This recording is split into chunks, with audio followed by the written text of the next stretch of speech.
Boom! Welcome back, everybody, to the Omniverse Comics Guide podcast. We are your Omniverse Comics Guide guys. Yeah! Eric, that guy there. Hello. That's Dave. I'm Penelope. Dave. Yeah. I've been waiting for this episode since we began the show. Because we did it. Did we do an episode on Omniverse for our previous top 20? Yeah, or it was one of our earliest ones. Right? It was the early one. Good, okay. And that's where I did a lot of cheating because I didn't realize it was like calendar year. I just thought it was whatever I read. Uh-huh. But this year, when I was going through my reading, I purposely said, you got to make sure you got things to pick that would fit the top 20 for 2023. Yeah.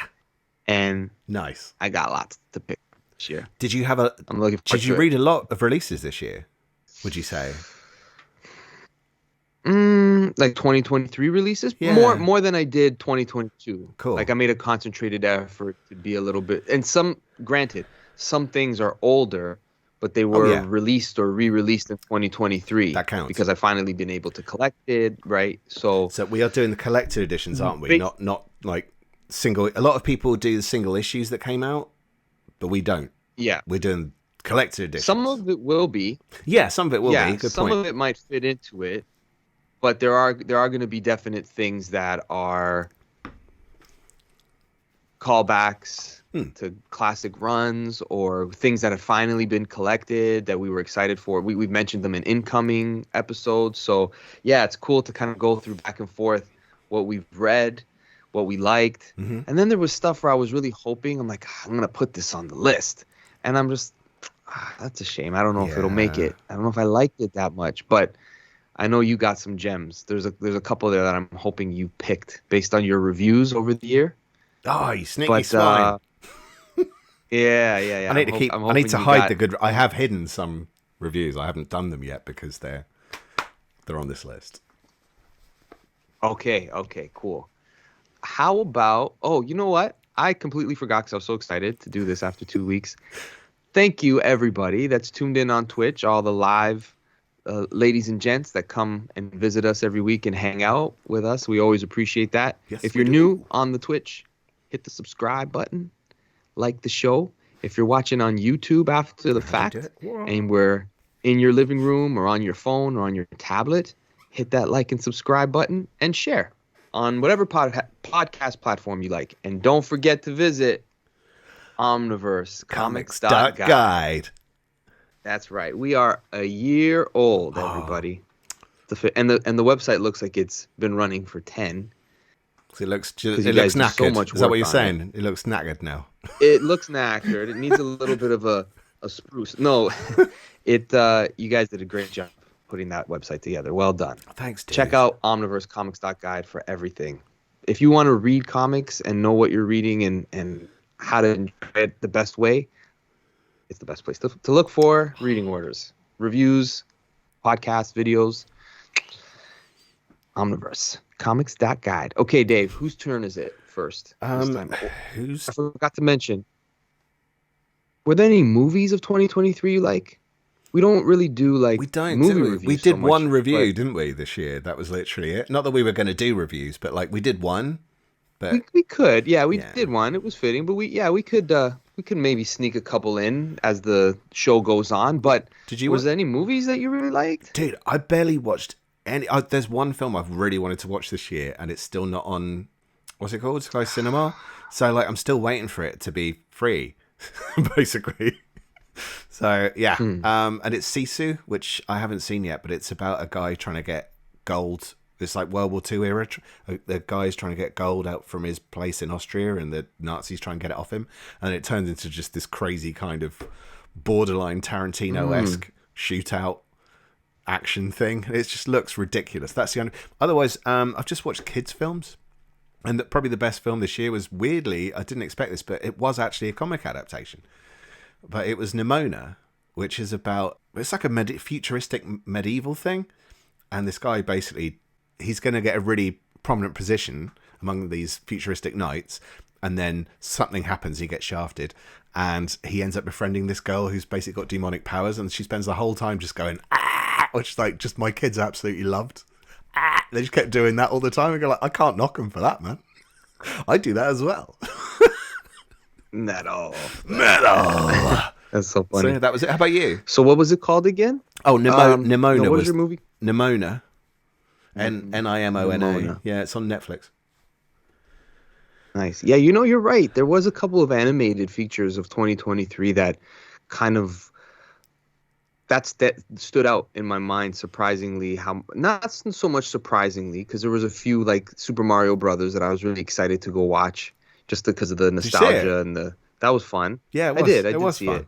It was fun. Yeah. And Mutant Mayhem, Teenage Mutant Ninja Turtles Mutant Mayhem was pretty good as well. I like that, but I would have to say the one that stood out was probably Across the Spider-Verse was a real standout film just because of the anticipation. I love Spider-Man in general, and I feel like sometimes comic book adaptations are best served in animation.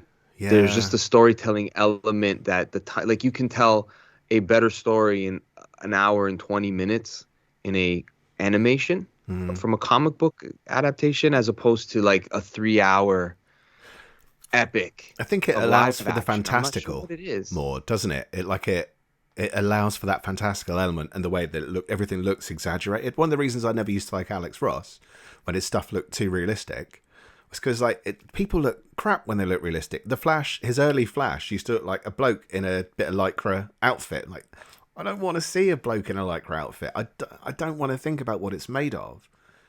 You know? So I think I prefer animation. Yeah, me too.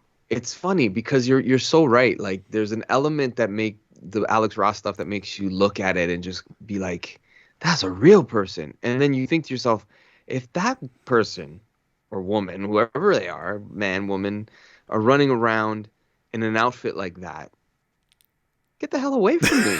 Who the heck are you? What is wrong with you? Big red cape. Yeah. I would look at Superman in real life and be like, you're freaking me right out. Go back in the book. Alex Ross's art is so beautiful, but when you really break it down, you're like, you're a nutcase, Batman. Yeah. Don't come around my neighborhood. If I saw one of those guys show up, I'd run. Yeah. Right? What is that dude doing? I don't like it when someone's dressed as a dinosaur in a theme park. Like, fuck off, Batman. I do like those dinosaur outfits that people walk around in and like fight each other. They terrify you? I find them hilarious. I can't stop laughing at them. Yeah, so Across the Spider-Verse stood out. That was a lot of fun. And I watched Air.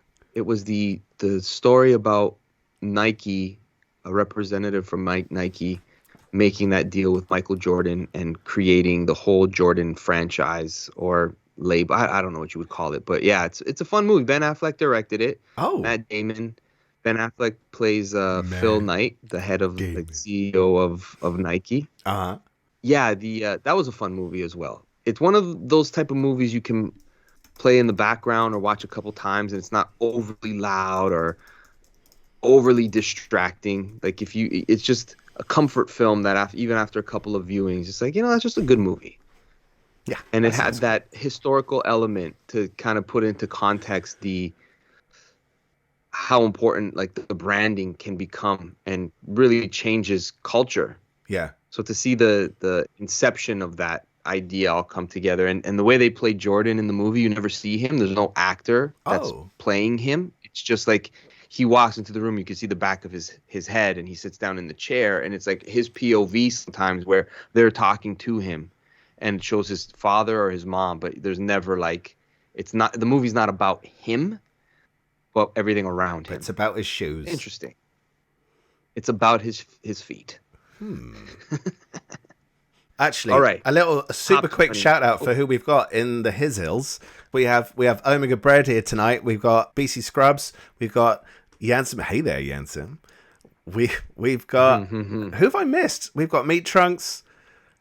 Dudes, all from the Discord. If you do want to jump on our Discord, feel free. You may well end up jumping on this chat as well. You get to join in and hurl abuse at us. So yeah, go for it. Thanks for joining us, everyone. Absolutely. And most likely my mom is watching, so hello, Eric's mom. And this week I got Daff J, my wife, who's watching live as well because she's off of work. So Oh. she's what? Salute to Daft J, my wife. To the Def and to the J. There. All right, Dave, who goes first this week? I think it's your turn because you let me. Yes, you're absolutely right. Should we flip a coin? Yeah, No, it's your turn. Let's do it that way. Take it away. Okay, so my number 10 book of 2023 is, and it's funny because like this so could have been one of two books. I had a real battle just before we even came on, just going like, but hey. We might do some honorary mentions maybe in the next episode. So we're going to cover 10 to 6 tonight. But my number 10 is The Lonesome Hunters, which is a Dark Horse book. Nice. There it is. It's it's by Tyler Crook. It's about a monster hunter, an aged monster, retired monster hunter, basically. And something happens in his apartment, and this young girl, it impacts her life, and then she ends up kind of running into him, so he can sense this danger, and they end up kind of hanging out and dealing with these creatures that are overrunning the city. I thought it was a mini-series. It's not. It's an ongoing, so there is a volume 2 coming out in a couple of months. But this one is, the art is beautiful. It's kind of sweet artwork, but also got this kind of sinister edge to it. It feels dark. If you've read Harrow County, which was from Dark Horse, which was written by Cullen Bunn, he did the artwork for that, so it might seem familiar to you, but it's beautiful, and the monsters are creepy, and this is building up to something really, really interesting. And I just loved it. It had a really good vibe, and you're reading a book and it's just got a really good vibe, and you don't want to put it down. And that's the thing. I think it was only 4 issues. But when it was over, I'm like, for one thing, it was like, this carries on. It's to be continued. This is brilliant. But also, like, I need it now. I can't wait another however long. So I think it came out earlier in the year, but it stuck with me, and I literally just didn't want to put this book down. Had to sit there and finish it, read it till it was over. But loved it. It's got a kind of gothy vibe to it. It's cool. Lonesome Hunters by Tyler Crook. Nice. Did not expect that. That's the fun of this. There's going to be the obvious choices. It's from Dark Horse Comics, by the way. Ones. That's right. Well, that I knew. That shouldn't be a surprise. I'm just here in my tickle trunk, or my. Your what? You don't know what the tickle trunk is? Yeah, I know. I just realized it sounds really creepy. In when Canada, you reach there down was and touch your tickle trunk. I do worry. There is a kids show, like a educational program that we all watched in Canada growing up. It was called Mr. Dress Up, and he would always get his costume out of this big trunk that had like all these like colorful flowers and things like that. It was just like and he'd pull, let's go to the tickle trunk and get our new costume. So this doesn't make it sound any better. It doesn't make any sense. It doesn't. But he was the sweetest. Mr. Dress Up was awesome. You know who Fred Rogers is? Mr. Like no, we didn't have that here. It's just a corn song for us. It's okay. Yeah. Anyways, my number 10. As I go into the tickle trunk, sticking with it. Oh, that made me clench. So this is this might seem a little bit. Oh yeah, sure you picked that, friend of the show, but I'm gonna go with Dead Romans. We had Fred Kennedy on at the beginning of the year to talk about this series. It's now completed, the first volume. There's the spine, if you could take a look at it. So Fred Kennedy, Nick Marinkovich on the art. Take a look at this, everyone watching. For a first release, it's a nice hardcover. Look at that art on that hardcover. It's beautiful. Very nice package. Yeah, like that you get with this book. The story is pretty simple, but also complicated in the fact that you're taking historical fiction or real things that happen in history and finding the fiction in it. So you got to stay true to not the source material, but I guess it's the best way to put it. But it's a story of two different camps, and it's a love story. It's a war story. It's a story of betrayal, empires trying to take each other over. Okay, let me just read it to you so I don't sound like an idiot. Arminius, a Germanic prince raised in Rome, has sworn vengeance against the empire that butchers his people. He wants to make a queen of the woman he loves, a fellow slave. Now 50,000 Romans will die to give her a throne she never asked for or wanted. So it's got that epic feel, that battlefield, all this preparation, the artwork in it, Nick Marinkovic, it's just right for the story because it's got that sort of hardened rock, Yeah, it's quite Roman gritty, feel, isn't it? that got that grit. You feel like you're in the battlefield. It's not detailed to the point where you can see someone's brow or sweat on their brow, but you can feel the pain that the soldiers are experiencing, right? So I recommend it. Image Comics, and then Shadowline, which is the Jim Valentino Kind of part. Can you see that there? A little bit. Glare. Yeah. So it's the Jim Valentino line of Image Comics. It's the first volume. This is like a mini series, so you can read this on its own, but the story is going to continue from what I can tell from it. And I was really pleased with it. I was rooting for the book to do well, but it's nice to see it complete and packaged in a way that it's like, of course, who would want to read that book? It looks pretty great just on the cover work, right? Yeah, it's a refreshing change to have a historical comic. It is a historical, and so many people turned it because you interviewed him. The interview that Eric did with Fred is available, and if you want to look through our past episodes. It's definitely no BC Scrubs. It's not about zombies, though. There was a variant cover that I ran on Instagram that had a zombie-like Roman legion dude. It's not about zombies. It's I guess it's a reference to them all. You know, we know they're long dead. Maybe it's part of that, and also like they're being potentially led into a trap. So yeah, check it out. I recommend it. It's a nice, like I said, I keep saying it's a nice package, which sounds really a lot dirtier than what I mean it to be. But it's right next to my tickle trunk. You always have a little bit more. How do you put it? Like willingness to give something a try when they've invested in its presentation. Yeah. And this is an example of the presentation being worth the experience of the book. Like it's worth the cover price. Yeah. Check it out. Nice Roman, oversized as well, isn't it?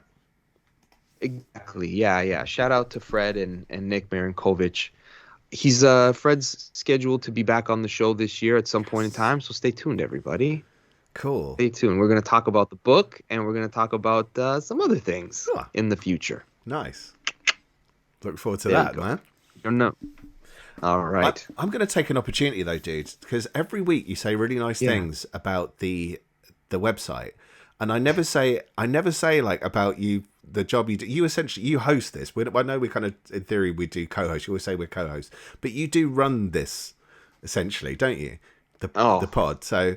Thank you so much. And then plus like getting the interviews with these, my favorite last year was Mike Del Mundo. Of course, we talked about him the year before as one of our favorite cover artists. And then you got to chat with Mike Del Mundo. Like, how cool is that, you lucky bastard? So it's brilliant stuff. So thanks, man. Thank you. Oh, no, it's a pleasure. Well, I mean, that's the thing, right? The Omniverse is the team up of what you had before, what I had before, and we bring our powers together. And we made them have Avengers sex, Assemble. and they produced a baby Omniverse Comics guide. And let it sleep in the tickle trunk. My tickle trunk never sleeps. Okay, my number 9 tonight is Bad Karma from Image Comics. It was a series on Panel Syndicate, which is Brian K. Vaughan's comics streaming service. Basically, you can go online and you can kind of pay whatever you want to read an issue, which is kind of nice. Some people pay a penny, some people pay a couple of quid. It varies, in terms of how people approach it. Oh, I was going to get that. But nice. It's weird because I saw the cover and it didn't look like the covers I saw on Panel Syndicate. And I thought that looks like a whole different kind of story. Because this looks like a quite serious drama. Yeah. Look at it. Yeah, I remember you telling me about that. Yeah. But it's definitely not. Looks like a movie poster. It does, yeah. But for something that you're going to kind of come away from and go, well, that was very meaningful, and I feel like I've learned something. I did feel like I learned something, funnily enough. But it's not what you think. So it is essentially a comedy about 2 ex-soldiers trying to get someone off death row. And that almost feels like that shouldn't be a recipe for laughs. But it is. Like, it is. I don't laugh out loud. I'll sit and watch a comedy TV program or film, and I won't laugh, but I'll find it funny.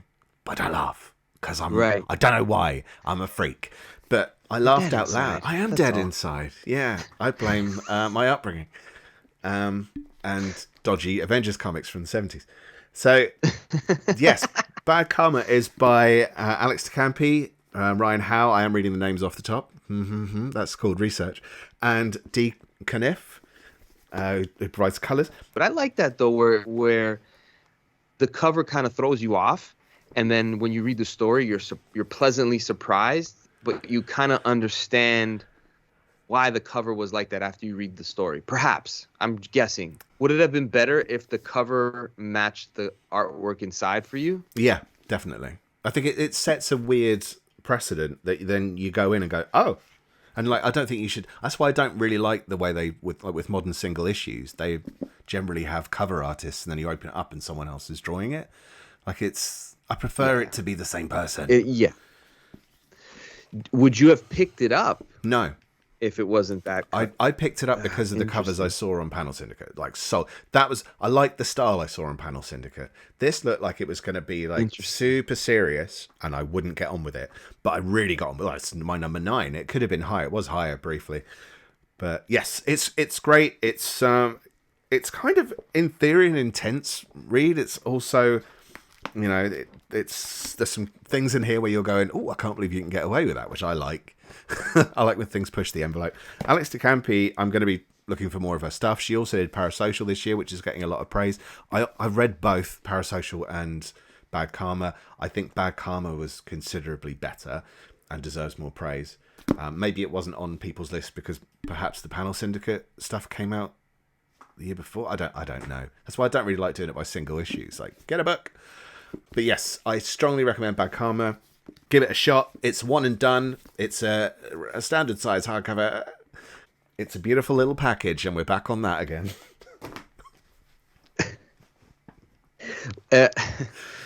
So the publisher is who again? That's Image Comics, but originally Panel Syndicate. Bad Karma, Image Comics. Yeah, nice. That's a nice looking book, and I like the description. How it just it throws you off. The fact that you laughed out loud at something, but there's still like meat to the bone. It's nice to see that there's, when you go to the store, if I go to the bookstore, I'll pay attention to that now, not just because the cover's striking, but knowing that it's not what you expect, which is always more fun, right? It's more fun to have that sometimes. Plus, I know you like a nice meaty bone. Number 9 for me. This is a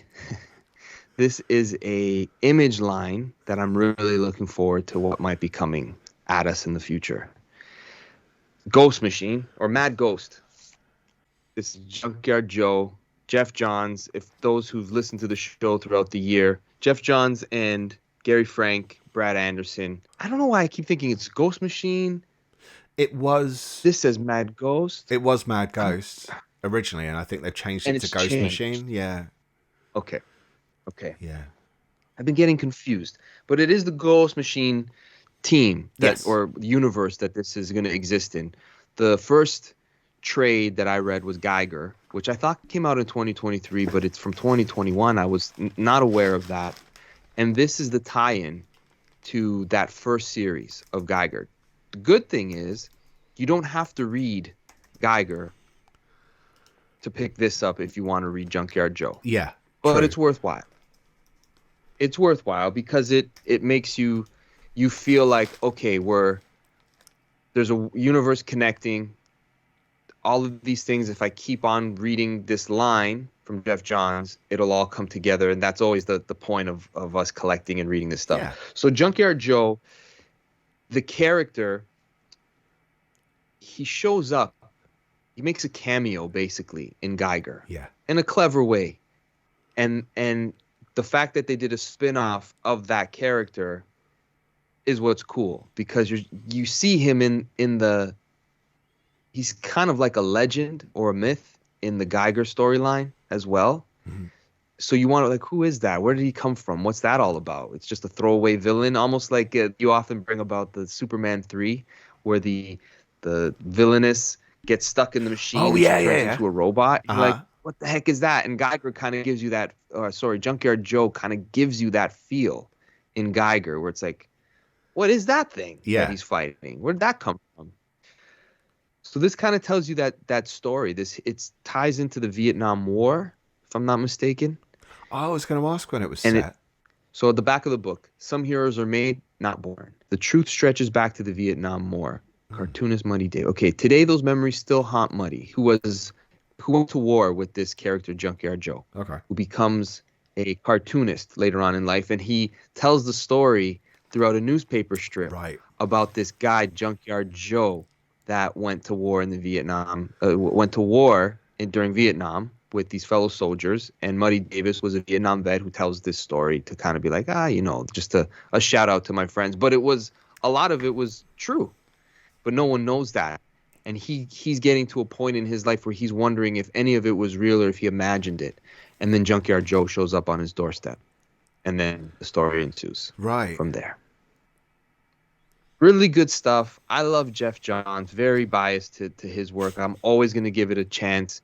And it always kind of feels like even the way it's lettered, his comics have a feel to it that I've become so accustomed to and kind of comfortable with. Yeah. So that kind of leans me into that thing. Like, I like reading this because I'm sort of used to Gary Frank and Jeff Johns and Ivan Rice and Jeff Johns. Like, these are comics I generally like. So I like the Geiger a lot, and I'm really looking forward to what comes after Junkyard Joe. So my number 9 pick is Junkyard Joe, not Geiger.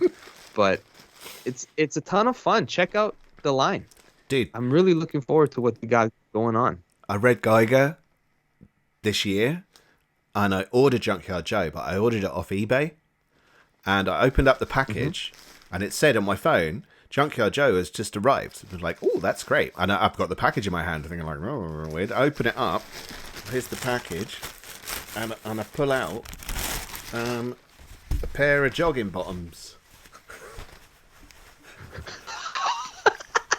So I messaged the bloke. I love that you brought it on the yeah. I messaged the bloke. Have you tried the bottoms? No, I'm not trying someone else's trousers on. That's weird. So but maybe there's power in the trousers. Maybe dude, they came from there's already power in the trousers. You know what I mean? So I messaged the bloke and I said to him, I went to open my package and no Junkyard Joe in there. And he goes, oh no, that means someone else is sat there reading your book with no trousers on. It was all fine, like he refunded me and everything, and it was fine, but I haven't managed to get the book since then. Oh man. Yeah. That's interesting. So someone got the Junkyard Joe and you got the trousers. I got the trousers. I think you should try the trousers on. Would they have fit? Are they the right size? I've lost a little bit of weight this year. That's my proudest moment. But I think it's just because my jeans needed a wash. But I'm not trying on someone else's random trousers. I can't. I've got to at least know if they're clean. What an interesting package to receive. Oh, thank you. Feel that something's not right. No, but literally in the mail. That okay. I get that a lot. Forget it. Between you and Omega Bread, I'm not gonna win this. Oh, Omega Bread said I had a junkie named Joe turn up on my doorstep, and I think those trousers were his. So there we go, mystery solved. Just to follow up, yes, Ghost Machine is the new imprint from Image by Jeff Johns. He said that a lot of the new characters, and some of them were introduced in the Geiger 80-page special, they're all based on like not urban myths as such, but stuff like who's the giant guy with the blue ox in that American mythology? But it's that whole kind of did he exist? Didn't he exist? Is it a myth? What are they real? That's the vibe he's going for with this kind of stuff. Yes, yeah, exactly. Yeah. You're right. Good way to put it together. No, it's. I mean, some people just have that knack of telling stories in the medium that best suits them, and I feel Jeff Johns was born to write comic books. Yeah. Ghost Machine, check it out. Junkyard Joe. Nice. Numero ocho. Oh, is that how you pronounce it, or you made that one up? Is it ocho? 8? Ocho, and in Spanish. I'm shit at languages. I can only say cara de vaca. And what? I don't know if that's even right. Someone I used to go out with used to talk Spanish at me because it used to work. And it turned out she was insulting me the whole time. What did she say? What was the word you said? Something like cara de vaca. She said like you have a face like a cow and stuff like that. And I can't remember the word. It was a long time ago. Anyway, moving swiftly That's what on. gets you off, huh? Wow. All right. Everyone's got a thing, haven't they? So my number 8, moving swiftly on. My number 8 is from Image Comics again. Ooh, 2 for Image so far for me. It's Ice Cream Man Deluxe Edition. Well, it's called the Sunday Edition, Volume 2. Always been curious about this. Yeah, About this book. It's a funny book because it's like there's a part of me thinking I was going to move it up because the great stories in it are really good, like really strong. And then there's some stories where you just go, "What the f-? So it's a tricky balance, but there's the best story in this volume. So it's 12 issues, I think, essentially, and the Quarantine Comic Special and all that kind of stuff. So there's one issue that's called Palindrome. This comic is a palindrome that can be read forwards and backwards, which is a great idea. It's hard to, I can't show it that easily because to really appreciate you've got to read the comic. But yeah, you read the story forwards and you read it backwards and it kind of, it is the same. It's like he comes up, so it's W. Maxwell Prince, who's the writer, and he comes up with all these ideas and you're just like fascinated by him. It's like they're really, some of it's, the idea is brilliant. I don't know if it 100% works, but that's really interesting. So at least you come away with something, right, even on the ones that aren't 100%. It's illustrated by Martin Morazzo, colored by Chris O'Halloran. But my favourite one, there's a ghost story in here, and it's like I had to put the book down after I finished it. It just stuck with me. There was something about it that really stuck with me. So it's an anthology series, and you get a different horror story in each issue. But you also get these appearances by this sinister-looking ice cream man. And as it goes on, especially more so in this book, he seems to almost, sometimes he's the central character and sometimes he's peripheral, but he's normally there to some degree, or there's an ice cream truck passing at that time, or he might give a character something and then not be seen again. So you're kind of starting to go like, what is this guy? Is he a guy? Is there something really freaky going on? And the more it goes on, you go like, this is way freakier than just some sinister local serial killer type. There's something else happening here. And yeah, it's very experimental, very smart, sometimes funny, sometimes it's very darkly funny, but it's well worth the read, even if it might be. Anthologies are going to be potentially hit or miss anyway, because you've got to invest in each story every single time. But it's well worth a look at this book. It is an oversized hardcover. It sits beautifully with the single scoop first edition. There's 2 scoops on this one. Clever. So there's all these nice little touches to it. Smart. It's great. It's great smart fun. Packaging. And it's just... There's that word again. Yeah, smart packaging. Sorry, Omega Press says it's an anthology series, but I'm fascinated by the underlying mythology of the Ice Cream Man himself. Because that's just it. That's the bit that keeps you hooked and keeps you coming back, is that there's something more to know, but you just don't honestly know what it is. But you also get really weird experimental stories. So yeah, it's a great series. And this year was a good opportunity to pick up a whole bunch of issues in one hit with that book. So that was my number 8, Ice Cream Man. Hello, welcome to the ad break. First, dun, dun, dun, dun, dun. We've got brand new. He's in the house tonight from subscriber Raf Cascarino. Japan's top 10 manga 2023. So it's the top 10 to come out of Japan. They're not translated into English yet, but if you're a manga fan, jump on, have a look, see if there's something that takes your fancy, tickles your trunk. And yeah, keep an eye out. Also, we have incoming and new releases. So if you want to know what's coming up in January from DC, Marvel, Dark Horse, Image, and all the indie publishers, jump on, have a look at our new release entries. Misha's put those together. Our incoming episode, we pick our top 10 choices for the month. Character reading orders. Recently just added the Hellboy Universe Part 2. It's got Hellboy as a member of the BPRD going on missions. So it's before the official beginning of Hellboy. It's all like the untold tales. It's all on there, all in order, including some of the most recent stuff like Giant Robot Hellboy. Also, Man-Thing, steady on. That's a theme for the night. Man-Thing Part 1, which covers 1971 to 1989, has been updated. The events we've covered most recently were the Alpha Lanterns, which is a Green Lantern event from Jeff Johns. It's about the introduction of the essentially internal affairs for the Green Lantern Corps. And the Infinity Gauntlet from Marvel, which was obviously a massive event, the event of 1991, and still considered to be one of the best events ever. It's the most comprehensive reading order for the Infinity Gauntlet that I've certainly ever seen, and one of the most comprehensive I've done. And also for subscribers, we have The Many Armors of Iron Man, Part 2, which covers models 4 to 6, including the classic red and gold armor. And also Official Handbook of the Marvel Universe, Book of the Dead, Where Are They Now? Number 2, which features the Ancient One. The original Ancient One. Not, what was her name? Tilda Swinton or whatever it was. Yeah, so that is on there. I love doing those. I love doing Book of the Dead stuff just to see where, are they back? Are they, like, surely Ancient One's not going to come back, is it? Well, you'll have to jump on and find out. What was your favorite show of 2023? Did you have a show that you really enjoyed? Yeah, and I have you to thank for it, dude. It was The Bear. That was my show. Was it? That was the one I was going to pick. Your face is still the same, cool. so I'm you're not reacting at all. That was my show. No, it was the one I was going to mention to you. That's what I meant. You can't have that show. It's my show. Don't watch. Watch your own show, Dave. Sorry. Did you got something on Sky over there? No, it's not on yet. I'm happy you liked it. Loved it. Absolutely loved it. I got obsessed.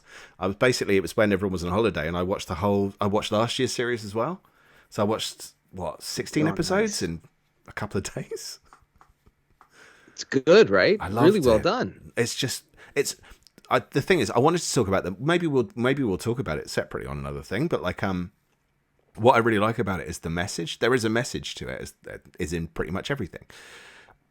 But the message in this is one of the best I've ever seen, and it's subtle, but it's there.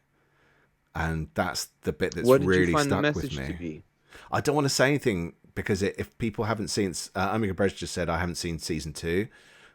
I think it was as strong as the first season, yeah. But there's stuff that happens in that kind of starts to underpin what the message of the show is, and if I say it, it will spoil it. So I will tell you afterwards. Okay. Yeah, tell me afterwards. I'm interested because I got such an affection for that show. Yeah. It surprised me at how often I could rewatch it. You really feel like you're living those moments with the characters. It isn't a show about how pretty everybody is like some other television shows are. All the people feel really real. Mm-hmm. And the restaurant that they work in feels lived in. And what I really appreciated about it that kind of changed me was when you go to a restaurant or to a unique place where they have sort of signature things about that place, if you're going to order something from there, get the way the chef designed it. Like there's an art and a whole life of how the restaurant works. And you don't realize the hospitality involved. It never occurred to me. I always just saw it as business. You're just trying to sell something. Mm-hmm. It never occurred to me until I watched this show. And it's like, wow, there's a bigger picture to restaurants and chefs and all of the work and the art that gets put into each preparation. It was very cool. Really cool. Really, and the way it's shot is beautiful as well. Happy like it's that closeness as well with the camera. The camera's very close to everyone. You feel like you're in it. And then there are times when it's quite artistically shot, and the soundtrack is just so good. It's so good. They pick the perfect music for everything, and it might not be stuff you're into, but you kind of like it just feels right. It's just so well done, and the time they spend on each of the characters is like the care. It's the care that's gone into it all. It's just, it got me. Yeah. And like Misha came back from a holiday and I went, I watched this thing. I don't know if you've heard of it. It's good. Like downplaying it. I don't want to like build it up too much. She went, I know. I watched the first series before. There's a second series. Yeah. She went, I'm going to watch it again. I'm going to watch it. And I went like, well, I'll sit here and watch it with you though. Like I'll watch it a second time. I was quite happy to watch it twice. Like you said, a rewatch. Like you get other bits from it as well. And it's good stuff. Yeah. As soon as me and Daff watched the second season, I think we rewatched the first one all the way through the second one again, just because we appreciated like you said, every character gets their time. Yeah. There's nobody that's not important to the crew. Yeah. Which is really nice. I got an apprentice at work who looks just like Fak. Which one is Fak? Oh my God, really? Do you know he's a chef in real life? Matty Matheson. Yeah. So I keep telling, I go, has anybody here seen The Bear? And they're like, no, what's The Bear? I go, just watch it. It's a great show. I go, but that guy there, that's Fak. And then they're like, what? And I show them a picture. And even the guy's like, oh, yeah, that's me. He even recognized, like, I can see the resemblance. I said, you just need tattoos across your neck. But yeah, it's the long hair, the beard, it's everything. It's so funny. Wow. Great kid too, which makes it even better. So I'm going back into the tickle trunk. Ooh, my eyes water every time you say it. This book, I like both of the people that were working on it for different reasons. Over the years, I have never read Mad Men, but I'm a big Mike Allred fan now, based off of some of the things I have read from him, as well as Mark Russell. Yes. There's a Superman Space Age. Was something that I was always going to be interested in because, again, the creative team. Yeah. But I'm also a Superman fan. You could read this on its own, but it does help to kind of understand a little bit of how the DC universe operates. And we should probably just do a whole episode on it because it seems to always come up every other episode. In this case, Crisis is going to be brought up again because it's a story directly affected by it. It's unavoidable to not mention it with this. So in this book, the way I would describe it to people who are saying, if I want to pick up this, what else do I need to know? All you need to know is that at some point in time in the 80s, all of the multiverses collapse. Because this story takes place in the space age in the 60s. It's a Superman story, and I've read it like it's one of the Superman universes that gets destroyed in Crisis on Infinite Earths. They take one of those Earths and tell you a story of those versions of the characters.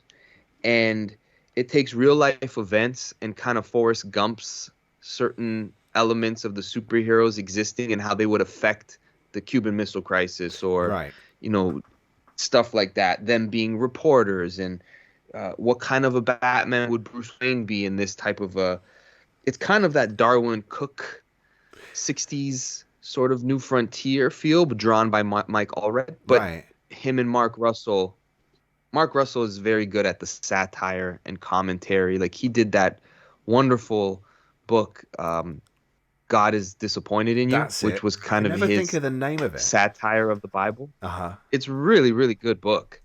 And it's not as sacrilege as you would think. If anyone would find it offensive, it's actually really well done. But he's able to take the issues of the time throughout the decades that this Superman exists and sees it through the lens of what that Superman would be dealing with. And what this Clark knows is the character, I think his name is Pariah. I don't want to misremember. Yeah, you're right. The character from Crisis on Infinite Earths comes in contact with Clark Kent in like the early 60s and basically says, listen, the world's going to end in this amount of time. We only have so much time. And every so often he runs into him into this bar and he gives him an update. So Clark is seeing the world with this knowledge, wondering if it's really true. But of course, as we know as comic book fans, or if you've never read this or know anything about Crisis on Infinite Earths, you know that the multiverses do come to an end. And this is telling you the life of Superman in those 20 years, from the 60s to 1985. Yeah, so it's kind of like they've plucked an Earth out of all of the multiple Earths and told that story. It's really clever. It's well done. And I always like when they are able to take things that we're familiar with and put a spin on it in a way where it's like, oh yeah, that's what Bruce Wayne kind of would do if he was involved in that endeavor and was in the 70s. It's a fun book, and I like Mike Allred a lot. He's properly cast to draw this kind of story. So yeah, check it out. Superman Space Age. I was pleasantly surprised. It was a good year for Superman. I'm finding a lot of people agreeing that the character and the Superman family is in a good place. And this is kind of like a black label, but it's a worthwhile book. Nice. Check it out. Nice. Superman Space Age. Oh, you sold me. All right. Okay. I hope you like it. Me too. I'm sure I will, though. I'm really intrigued. Number 7. Number 7. Okay, I shouted a lot about this earlier in the year. My number 7 is Minor Threats, which is by Patton Oswalt, Jordan Bloom, Scott Hepburn, Ian Herring, Nate Dykos. Why do I do it with a voice? Like, if I'm not sure. Just go with it with confidence, and then everyone just goes, yeah, you're right, totally. So yeah, it's a 4-issue mini. It's in a whole new universe. So obviously we've got Black Hammer. I don't know if you're not familiar with Black Hammer. It's Jeff Lemire's Jeff Lemire and Dean Ormston's other little superhero tribute universe. This is kind of along a similar vibe, but it's told from the story is told from the perspective of the villains. Something horrendous happens to a sidekick of like the Batman equivalent, and all the heroes are busy trying to calm him down while he goes on a rampage. But the actual threat isn't being dealt with. So it's up to a bunch of C-listers, D-listers really, to go and solve the problem while all the heroes are being dicks and just caught up in their own little thing. So it's really funny. It's the opening issue is one of the best first issues I've read all year. It's a great story. You saying that. And it's the beginning of something new, because they've just done another series called The Alternates. It's also by Jordan Bloom and Tim Seeley have written it together. It's a superhero book, but with a much more adult spin. There's a lot of foul language. There's a lot of hardcore violence. It's very entertaining. It's very funny. It's Dark Horse Comics. Give it a shot. I really can't imagine you'll be disappointed. I'm gonna check that out. Yeah, I gotta check that out for sure. You've spoken so highly about it from the first issue, and to know that it's kind of delivered, that's always a good thing. Yeah, nice. Back into the tickle trunk. My next pick is an omnibus. I'm heading back into DC. But it's also been adapted into an animated movie. And I ordered this book years ago, and it's been delayed and delayed and delayed. But it finally was released in August 2023. And it's Batman TMNT. Oh my God, yeah. And I'm happy it was, because it now collects all 3 miniseries. So you get 18 issues in here. A lot of behind-the-scenes stuff, which is nice. It's not a huge omnibus. You know, sometimes you can get those real 1,500-page. This is a nice weekend read. If you're on like a holiday or a little cottage trip, you bring this with you. It's a page-turner because it's so much fun. And if you grew up, like, this is Freddie Williams the third, I love second. Freddie Williams. I was so close to saying the third because JH. Yeah, of course. So the Teenage Mutant Ninja Turtles going into Gotham City, and then Volume 2 is Batman going into their New York. And then, what's 3? Funny enough, it's them versus the Anti-Monitor. What? Crazy. It's a crisis story. A Batman TMNT crisis story. What the hell? So imagine all the versions of Batman. What? And all the versions of the TMNT colliding and interacting. It's wild. It's a ton of fun. It's weird how often I bring up Crisis. I don't mean to. It's just so happened that third volume, it's all over the cover, right? They're fighting the Anti-Monitor. Oh, I've seen that cover. Yeah, it's wild. I've got that book, and I haven't read it yet, and I'm really glad that you've read it and are including it, because I'm still wasn't sure how good it was, but like I didn't realize it went that route. That is random, right? And what's cool about it is that it being a multiverse TMNT Batman crossover, you get Eastman and Laird doing artwork in it at the same time as Freddie Williams. What? The second. It's literally called Crisis in a Half Shell. That's brilliant. It's cool. It's a lot of fun. And a great use of villains, and the villains teaming up from both universes, right? So one story has Ra's al Ghul as the Batman antagonist with Shredder, and then the next one's, I think, Bane is the villain in New York City. It just works. Surprisingly, I thought it was going to be really cheesy and kind of like only for people who like that stuff, and I think it works best if you're a Batman Ninja Turtle fan. Yeah, but it's clever. It's well done. It's a lot of fun. A lot of fun. It's Tynion as well, didn't you say? James Tynion writes it. Yeah. James Tynion writes all 3, and Freddie Williams the second does all the art, which is a nice consistency until you get to the 3rd volume where you get the Eastman Laird artwork blended in, which is perfect. Cool, actually. Yeah, that's really smart. Yeah, it's done. It's done really well. So check that out. It's definitely worth having a place on the shelf if you're a fan of either franchises. For me, TMNT, I guess I was the age where that would have been my Transformers. I don't love them as much as you love Transformers, but I got a soft spot for the Ninja Turtles. And this was really cool. Nice. Yeah. I'm looking forward to reading it. I'm really looking forward to reading it. Yeah, I think you're just gonna have fun with it. Yeah. You just don't go in overly concerned about continuity and this serious. Just Me? have fun. It's great. When would I ever do You, that? Mr. Reading Order? I'll do a reading order afterwards. I hate continuity. But I Make also a reading order love for it. everything. Reading in disorder. Yeah, I do have a reading disorder. All right, your number. My number 6. 7? 6? Yeah. 6. Last yes. for the Night. It's Local Man, Volume 1. What it reminded me of, I know we were talking recently about not comparing things to other things, but sometimes it's just easy. It gave me similar vibes to Matt Fraction and David A's Hawkeye to a degree.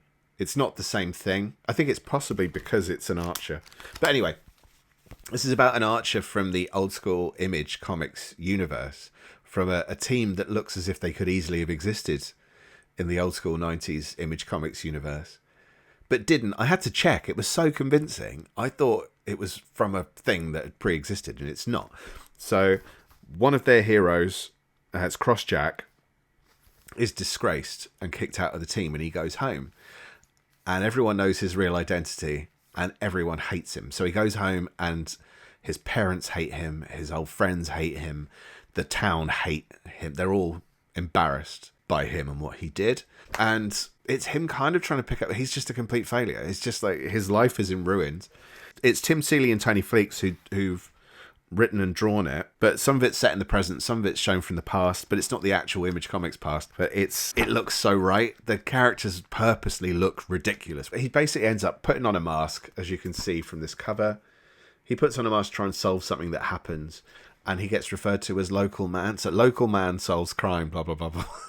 So Local Man, that is kind of his superhero name.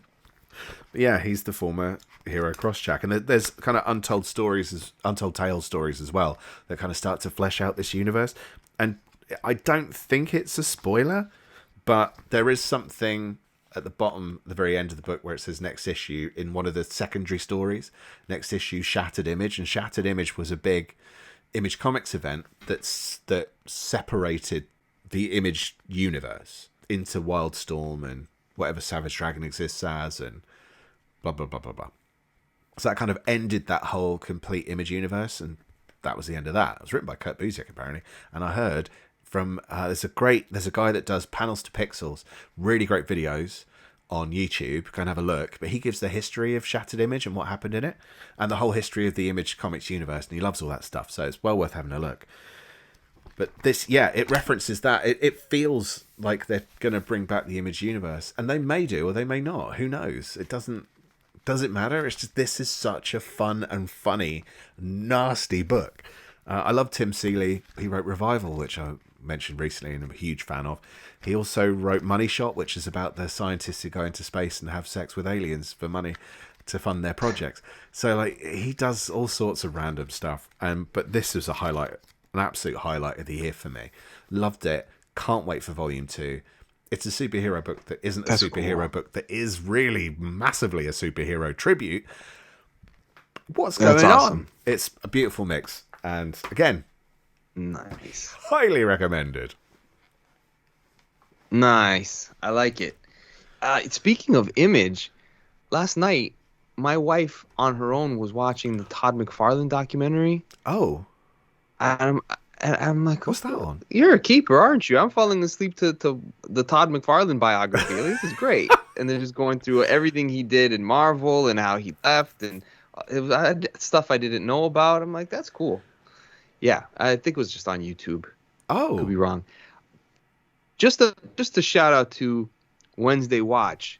Mr. Dress Up documentary is available on Amazon Prime right now in Canada, and I have seen it and I did love it. And that's what I was referring to, Meat Trunks, when I said it's so good. I was referring to the Mr. Dress Up documentary. And if you don't like the Batman TMNT stuff, I get it. Who doesn't? I get it, especially if you're a big fan. Yeah, he's a big fan of Teenage Mutant Ninja Turtles, so I completely understand why you'd have like high expectation for something like that. See, for me, I didn't go in with so much because sometimes those type of series, like I remember Justice League and He-Man crossover. I was excited for that, and I didn't get it when I read it. So I'm like, let me not be overly excited for these type of crossovers and lower my expectations. But it was good to go light. It did surprise me. My number 6. I recently mentioned this series in our Ladies' Night episode, and I reread it recently. This is the last thing I read in 2023.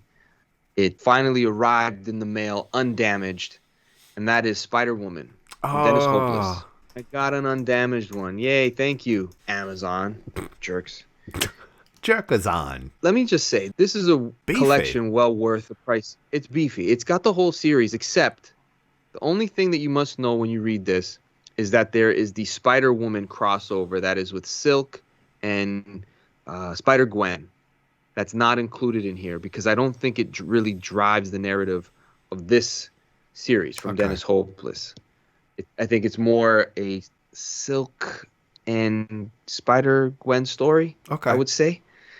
But this begins in the Spider-Verse. They give you a little previously in, the Spider-Man universe. They tell you where Spider-Woman is at when this series starts, which is kind of strange for the first 4 issues that she's got her own series that is heavily tied into someone else's story. Yeah.